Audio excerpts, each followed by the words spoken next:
On Monsters, from the essay collection The Uses of Diversity by G.K. Chesterton, dated publication 1917. I once saw in the newspapers this paragraph, of which I made a note. Leprechaun caught. Great excitement has been caused in Mullingar, in the west of Ireland, by the report that a supposed leprechaun, which several children stated they had seen at Kiyoshi, sorry if I butchered that, near Delvin, during the past 2 months, was captured. 2 policemen found a creature of dwarfish proportions in a wood near the town, and brought the little man to Mullingar workhouse, where he is now an inmate. He eats greedily, but all attempts to interview him have failed, his only reply being a peculiar sound between a growl and a squeal. The inmates regard him with interest mixed with awe. This seems like the beginning of an important era of research. It seems as if the world of experiments had at last touched the world of reality. It is as if one read, great excitement has been caused in Rotten Row, in the west of London, by the fact that the centaur, previously seen by several colonels and young ladies, has at last been stopped in his lawless gallop. Or it is as if one saw in a newspaper, slight perturbation has been caused at the west end of Margate by the capture of a mermaid, or a daring fowler climbing the crags of the Black Mountains where a nest of eagles found, somewhat unexpectedly, that it was a nest of angels. It is wonderful to have the calm admission in cold print of such links between the human world and other worlds. It is interesting to know that they took the leprechaun to a workhouse. It settles with a very sound instinct, the claim of humanity in such sublime curiosities. If a centaur were really found in Rotten Row, would they take him to a workhouse or to a stable? If a mermaid were really fished up at Margate, would they take her to a workhouse or to an aquarium? If people caught an angel unawares, would they put the angel in a workhouse or in an aviary? The idea of the missing link was not at all new with Darwin. It was not invented merely by those vague but imaginative minor poets to whom we owe most of our ideas about evolution. Men had always played about with the idea of a possible link between human and bestial life, and the very existence, or, if you will, the very non-existence, of the centaur or the mermaid proves it. All the mythologies had dreamed of a half-human monster.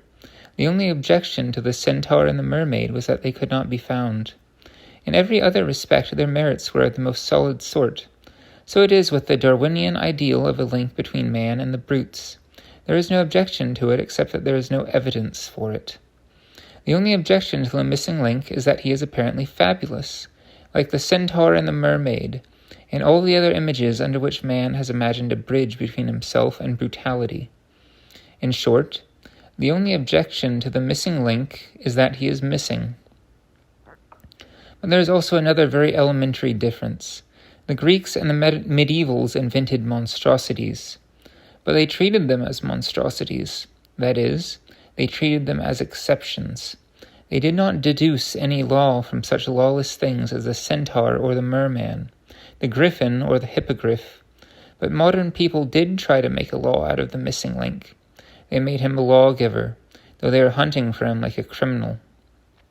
They built on the foundation of him before he was found. They made this unknown monster, the mixture of the man and ape, the founder of society and the accepted father of mankind. The ancients had a fancy that there was a mongrel of horse and man, a mongrel of fish and man, but they did not make it the father of anything. They did not ask the mad mongrel to breed. The ancients did not draw up a system of ethics based upon the centaur, showing how man in a civilized society must take care of his hands, must not fully forget his hooves. They never reminded woman that, although she had the golden hair of a goddess, she had the tail of a fish. But the moderns did talk to man as if he were the missing link. They did remind him that he must allow for apish imbecility and bestial tricks. The moderns did tell the woman that she was half a brute. For all her beauty, you can find the thing said again and again in Schopenhauer and other prophets of the modern spirit. That is the real difference between the two monsters. The missing link is still missing, and so is the merman. On the top of all of this, we have the leprechaun, apparently an actual monster at present in the charge of the police. It is unnecessary to say that numbers of learned people have proved again and again that it could not exist. It is equally unnecessary to say that numbers of unlearned people, children, mothers of children, workers, common people who grow corn or catch fish, had seen them existing. Almost every other simple type of our working population had seen a leprechaun. A fisherman had seen a leprechaun. A farmer had seen a leprechaun. Even a postman had probably seen one. But there was one simple son of the people whose path had never before been crossed by the prodigy. Never until then had a policeman seen a leprechaun.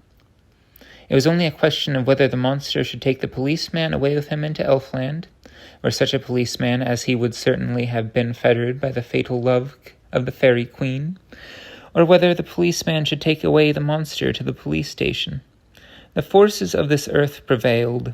The constable captured the elf, instead of the elf capturing the constable. The officer took him to the workhouse, and opened a new epoch in the study of tradition and folklore. What will the modern world do if it finds, as very likely it will, that the wildest fables have had a basis in fact, that there are creatures of the borderland, that there are oddities on the fringe of fixed laws, that there are things so unnatural as easily to be called preternatural? I do not know what the modern world will do about these things. I only know what I hope. I hope the modern world will be as sane about these things as the medieval world was about them. Because I believe that an ogre can have two heads, that is no reason why I should lose the only head that I have. Because the medieval man thought that some man had the head of a dog, that was no reason why he himself should have the head of a donkey. The medieval man was never essentially weak or stupid about any of his beliefs, however unfounded they were. He did not lack judgment. He only lacked the opportunities of judgment. He had superstitions, but he was not superstitious about them. He was wrong about Africa, but then, to do him justice, he did not care whether he was right. He had got that particular thing which some modern people call the love of truth, but which is really simply the power of taking one's own mistakes seriously. He thought that ordinary men were a serious matter, as they are. He thought that extraordinary men were a fantastic fairy tale, and he thought, very rightly, that the fairy tale was all the more fantastic if it was true. He did not let dog-faced men affect his conception of mankind. He regarded them as a joke, the best as a practical joke. But in our time, I am sorry to say, we have seen some signs of the possibility that such aberrations or monstrosities as spiritual science may discover will be taken as real tests of, or keys to, the human lot. For instance, the psychological phenomenon called the dual personality is certainly a thing so extraordinary that any old-fashioned rationalist or agnostic would simply have called it a miracle and disbelieved it. But nowadays, those who do believe it will not treat it as a miracle, that is, as an exception. They try to make deductions from it, theories about identity and metempsychosis and psychical evolution, and God knows what. If it is true that one particular body has two souls, it is a joke, as if it had two noses. It must not be permitted to upset the actualities of our human happiness. If someone says, Jones blew his nose, and Jones is of so peculiar a formation that one may with logical propriety ask, which nose? That is no reason why the ordinary formula should lose its ordinary human utility. This is, I think, one of the most real dangers that lie in front of the civilization that has just discovered the leprechaun. We are going to find all the gods and fairies all over again, all the spiritual hybrids and all the jests of eternity. But we are not going to find them, as the pagans found them, in our youth, in an atmosphere in which gods can be jested with or giants slapped on the back. We are going to find them, in the old age of our society, in a mood dangerously morbid, in a spirit only too ready to take the exception instead of the rule. If we find creatures that are half human, we may only too possibly make them an excuse for being half-human ourselves.